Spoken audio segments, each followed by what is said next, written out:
Hi guys, welcome back to W civil examination channel. और आज हम करने वाले हैं अदर सर्विसेज, जिसे बोलते हैं कि नॉन कंसल्टेंसी सर्विसेज।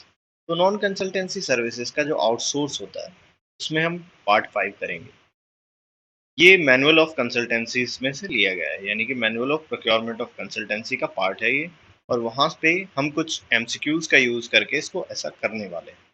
तो let's begin with the first question, और क्वेश्चन देखेंगे और उसमें समझेंगे कि इन क्वेश्चन से हम कौन से टॉपिक को पढ़ सकते हैं। आज का जो हमारा टॉपिक है वो जनरली किन बातों पर बेस्ड है। ये चैप्टर नंबर 9 है, जिसे हम बोलते हैं आउटसोर्सिंग ऑफ अदर सर्विसेज या नॉन कंसल्टेंसी सर्विसेज। तो यहाँ पर एक जो पॉइंट है वो है RFP, जिसे बोलते हैं रिक्वेस्ट फॉर प्रपोजल।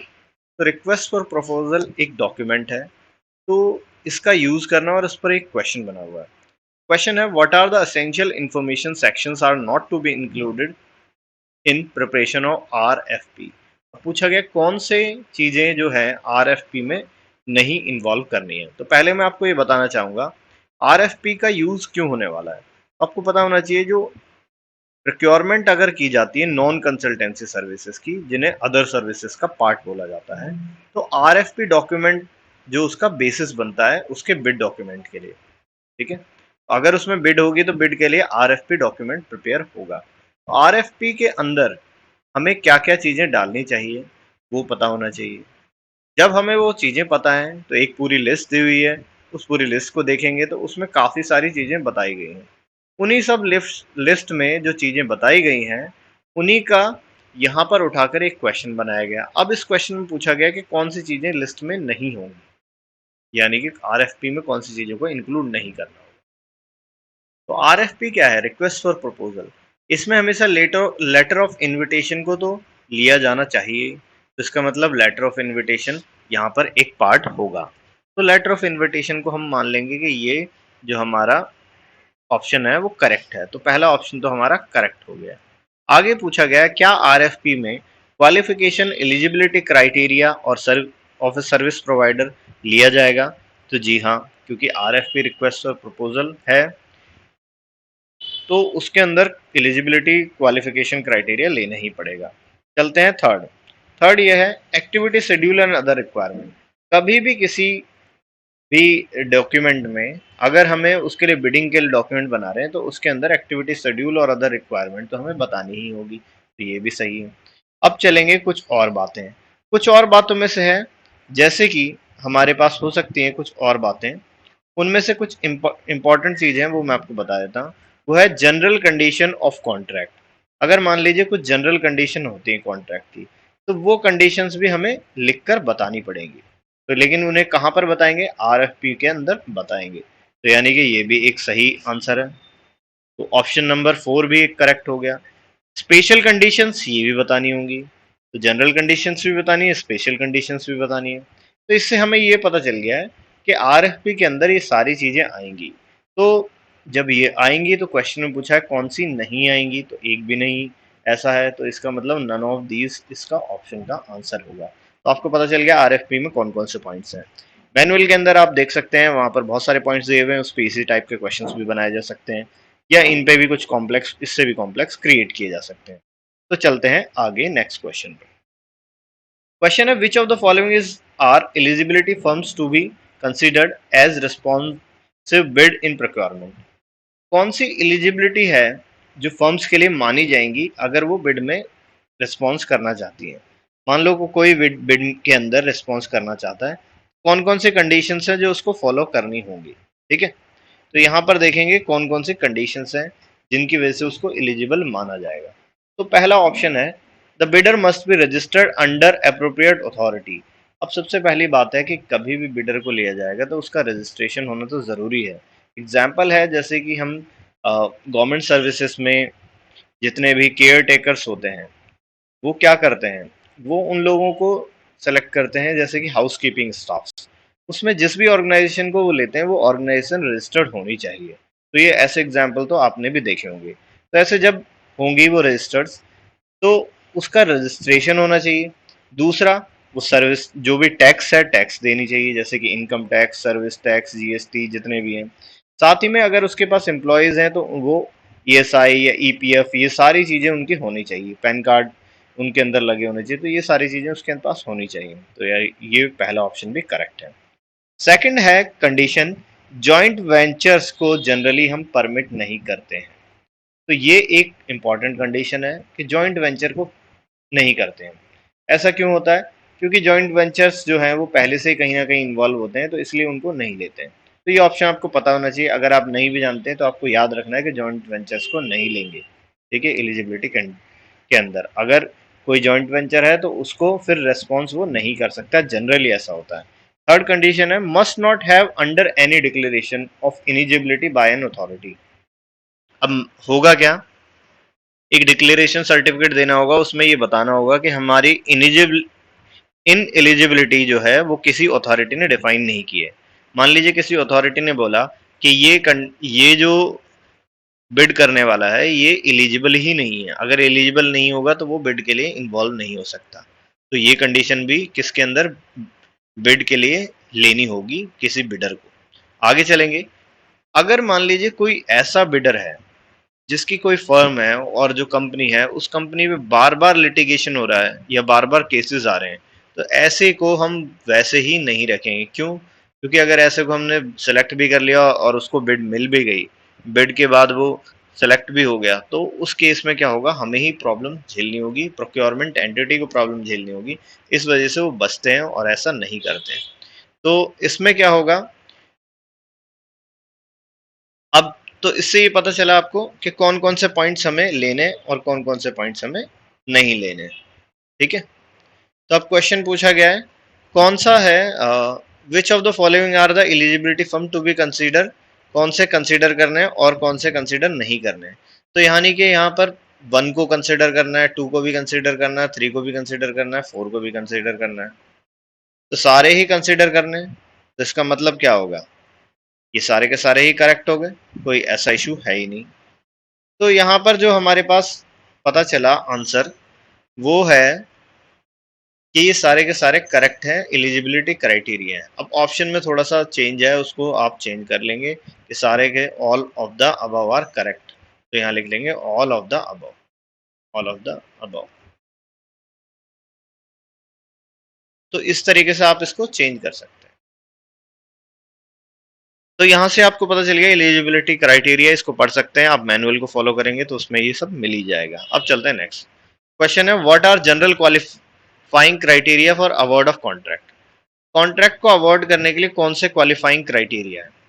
अब एक तो एलिजिबिलिटी थी, जिससे एलिजिबल होता है, लेकिन ये बोल रहा है कि अगर उसको कॉन्ट्रैक्ट मिल जाए तो कौन से क्वालिफाइंग क्राइटेरिया है। तो क्वालिफाइंग क्राइटेरिया ये है, जैसे कि किसी भी ऑर्गेनाइजेशन की फाइनेंशियल कैपेबिलिटी होनी चाहिए। इसका मतलब क्या है, फाइनेंशियल कैपेबिलिटी का मतलब है कि हर 31 मार्च को उसका फाइनेंशियल ईयर क्लोज हो जाता है और उसके पास जितनी एस्टिमेटेड कॉस्ट होगी, ठीक है, एनुअल फाइनेंशियल टर्नओवर जो आ रही है, वो टर्नओवर उसकी देखी जाएगी, साथ में उसके लिक्विड एसेट्स देखे जाएंगे, और इन सबको मिलाकर हमें ये पता लगाना पड़ेगा कि इसकी फाइनेंशियल कैपेबिलिटी इतने बड़े प्रोजेक्ट को हैंडल करने की है भी या नहीं है।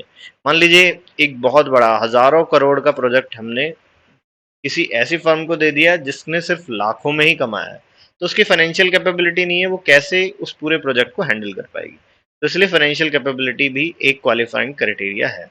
साथ में देखा जाएगा पास्ट का एक्सपीरियंस। क्यों देखा जाएगा पास्ट का एक्सपीरियंस? मान लीजिए आप स्ट्रक्चरल कुछ चेंजेस करने वाले हैं, ब्रिजेस बनाने वाले हैं, और वो कंपनी थी जिसने ब्रिज बनाए नहीं है, रोड बनाए, तो क्या उसका पास्ट एक्सपीरियंस इसको क्वालिफाइंग में आएगा? नहीं। तो इसलिए पास्ट एक्सपीरियंस भी होना जरूरी है, उसे भी चेक किया जाएगा। तीसरा है इक्विपमेंट्स एंड मैनेजरेबल कैपेबिलिटीज। अब मान लीजिए कोई ऐसी फर्म है, हम बनाना चाहते हैं मेट्रो के ब्रिजेस। मेट्रो के लिए हमने क्या करा, ऊपर वाले जो ब्रिजेस, वो फ्लाईओवर्स या ब्रिजेस जो बनाए वो बना रहे हैं, लेकिन उसके लिए हमें क्या एडवांस मशीनरी चाहिए, और वैसी एडवांस मशीनरी हमारे पास है ही नहीं। तो क्या ऐसे केसेस में हम उनको देंगे, अवॉर्ड करेंगे? नहीं देंगे। तो इसका मतलब ये 3 कंडीशन तो होनी ही चाहिए क्वालिफाइंग में। चौथा लिखा है इंटरनेशनल एक्सपीरियंस। तो जनरल कंडीशन में इंटरनेशनल एक्सपीरियंस का कोई इतना लेना देना नहीं है, क्योंकि यहाँ इंडिया की बात हो रही है, तो इंटरनेशनल एक्सपीरियंस की यहाँ जनरल में बात नहीं करेंगे। लेकिन अगर यही कॉन्ट्रैक्ट अगर हम विदेश के लिए कहीं किसी एम्बेसी के लिए करेंगे तो ये भी हम ले सकते हैं। तो इसलिए आंसर होगा डी। तो डी हमारा ऑप्शन करेक्ट आंसर हो जाएगा। तो डी को लगाएंगे। तो अब चलते हैं क्वेश्चन नंबर 4 की तरफ।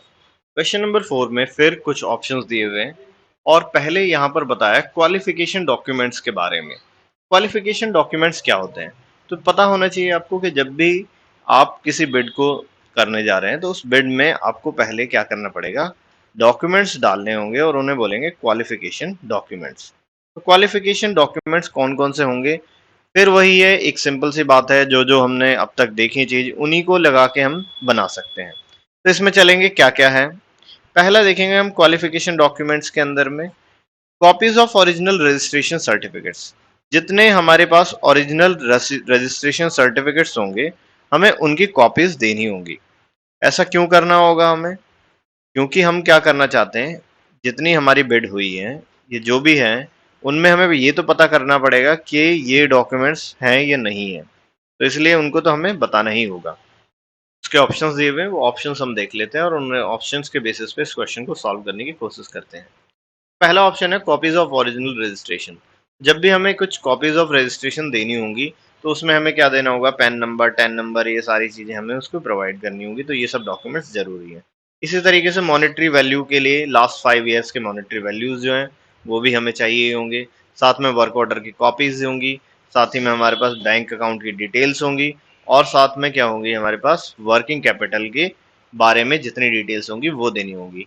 तो उस थोड़ी देर पहले हमने ये पढ़ा था कि सबसे पहले हम फाइनेंशियल पहले हम देखेंगे उसकी क्या वो हमारे जो लॉज हैं या फिर जितने भी रेगुलेशंस हैं उनको अडेयर करता है। तो इसके लिए रजिस्ट्रेशन और सारी कॉपीज देख लेंगे होंगी हमें। सेकंड देखेंगे क्या वो फाइनेंशियली कैपेबल है, तो उसके लिए कि उसकी बैंक की डिटेल देखेंगे, साथ में उसकी कॉपी ऑफ जितनी सर्विस परफॉर्म हुई है, लास्ट में उसकी जो मॉनेटरी वैल्यू आई है, वो टर्नओवर, ये सब देख लेंगे। और क्या करेंगे, उसके पास वर्किंग कैपिटल कितना है ये चेक कर लेंगे, तो उससे फाइनेंशियल कैपेबिलिटी पता चल जाएगी। फिर पास्ट एक्सपीरियंस को देखने के लिए हम क्या करेंगे, इसके अंदर ज्वाइन कर उसके अंदर देखेंगे हम उसके वर्क ऑर्डर्स के पिछले वर्क ऑर्डर्स क्या थे। तो वर्क ऑर्डर्स में ही लिखा होता है कि कितना उसे वर्क मिला। उनके बेसिस पे हम ये जज कर सकते हैं कि इसका एक्सपीरियंस कितना होगा। तो यहाँ से हमें एक्सपीरियंस के बारे में भी समझ में आ सकता है। तो इतना, ये पांचों के पांचों ऑप्शंस हमारे सही हैं। तो इसका मतलब सारे के सारे डॉक्यूमेंट्स हमें सबमिट करने ही होंगे, तभी जाकर हमारी क्वालिफिकेशन होगी फॉर बिड के लिए। तो ये डॉक्यूमेंट्स हमें देने ही होंगे। ठीक है, तो फिलहाल के लिए इसमें इस क्वेश्चन में इतना ही है। अब चलते हैं नेक्स्ट क्वेश्चन की ओर। क्वेश्चन है which of the following is not responsibility of the bidder. Bidder की कौन सी रेस्पॉन्सिबिलिटी होती है, कौन कौन सी चीजें बिडर को करनी चाहिए और कौन सी नहीं करनी चाहिए, ऑब्लिगेशंस क्या क्या है। तो पहला है, क्या बिडर को बिडिंग होने से पहले साइट का विजिट करना चाहिए, वो भी अपनी कॉस्ट पर, और एग्जामिन करना चाहिए कि सर्विसेज क्या होंगी और सराउंडिंग कैसा है, और उसके बेसिस पे किस तरीके से वो बिड को प्रिपेयर करना चाहता है या कॉन्ट्रैक्ट सर्विसेज में आना चाहता है।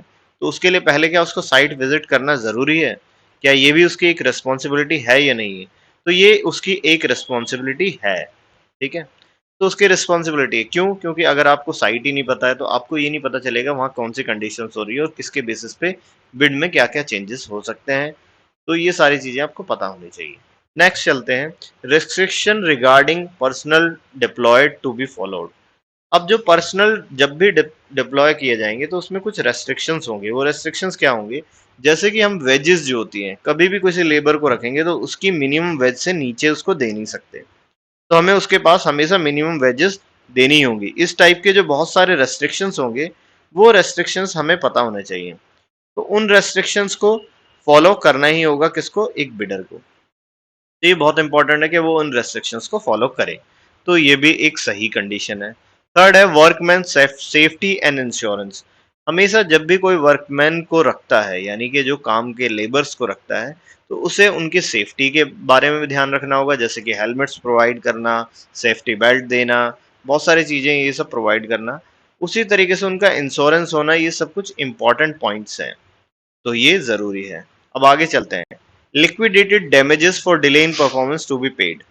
अगर क्या होता है कि परफॉर्मेंस में डिले होता है तो क्या होगा, कुछ लिक्विडेट यानी कि कुछ कैश या कुछ इस तरीके का अमाउंट जो है वो डिले के लिए पे करना होगा, ये भी बिडर की एक रिस्पॉन्सिबिलिटी। तो ये सारे के सारे बिडर की रिस्पॉन्सिबिलिटी। क्वेश्चन में पूछा गया था कौन सी रिस्पॉन्सिबिलिटी नहीं है, तो इसका मतलब क्या है कि जो इसका आंसर हमें लगाना होगा वो हो गया कि इसमें से कोई सा भी आंसर इसमें से करेक्ट नहीं है, हमें ऑप्शंस को ही बदलना पड़ेगा। तो यहाँ ऑप्शंस को आप चेंज करेंगे, इसमें से नन होगा इसका आंसर। ये एट द टाइम क्या हो गया है कि शायद इसमें कुछ ऐसा हो गया कि ये नीचे के जो है वो डेटाबेस में चेंजेस हो गए, इस वजह से ऐसा हो गया है। आपका आंसर होगा नन, क्योंकि कोई भी ऐसा नहीं है जिसको रिस्पॉन्सिबिलिटी को उसे नहीं लेनी, सब कुछ लेनी ही पड़ेगी। अब आगे चलते हैं नेक्स्ट क्वेश्चन पर। Question number 6, what are the condition documents to be included in technical proposal. अगर कभी टेक्निकल प्रपोजल होगा तो उसमें कौन से कंडीशंस या कौन से डॉक्यूमेंट्स हमें इंक्लूड करने होंगे। तो ये एक इंपॉर्टेंट पॉइंट है। टेक्निकल प्रपोजल जब भी हमें बनाना होगा तो उसमें कौन से पॉइंट्स हमें इंक्लूड करने हैं, कौन से नहीं करने। तो यहाँ पर देखेंगे, सबसे पहले देखा हमने पावर ऑफ अटॉर्नी। तो पावर ऑफ अटॉर्नी एक होगी, यानी कि एक डॉक्यूमेंट होगा, उसमें लिखा होगा कि ये पावर किसके पास है, कौन क्या कर सकता है, इस टाइप का। अब आगे चलते हैं। एक है qualification information with enclosures. Qualification की जो इंफॉर्मेशन है, यानी कि क्या इस चीज को क्वालिफिकेशन के लिए हमें क्या मतलब, हम इस चीज के लिए क्वालिफाई हो रहे हैं या नहीं है, उनका एक एनक्लोजर बना के सारी इन्फॉर्मेशन प्रोवाइड करनी है। साथ में क्या होगा, सर्विस प्रोवाइडर को बिड कवर लेटर देना होगा including eligibility following the code of integrity in the public procurement. तो उसको क्या करना होगा, बिड कवर लेटर देना होगा जिसके अंदर एलिजिबिलिटी होगी और कोड को फॉलो करना होगा। साथ ही में क्या होगा, write up on bidders organisation confirmation of the compliance with description of services activity schedule. तो जितने भी शेड्यूल या जो भी लॉज या रेगुलेशंस हैं उनके साथ में कंप्लायंस उसका होना चाहिए, स्टैट्यूटरी और लेजिस्लेटिव जो भी टाइप के लॉज होंगे उसके अकॉर्डिंग। नेक्स्ट चलेंगे, enclosure of cost bid processing fee और बिड सिक्योरिटी। ये सारी चीजें उसमें इंक्लूड होनी चाहिए। तो कौन कौन सी टर्मिनल कंडीशंस हैं या डॉक्यूमेंट्स है जो उसे इंक्लूड करने होंगे, तो सारे के सारे ही उसे इंक्लूड करने होंगे, या 1 से 5 तक सारे करने होंगे। इसलिए आंसर हो जाएगा D, all are required documents और कंडीशन टू बी फॉलोड।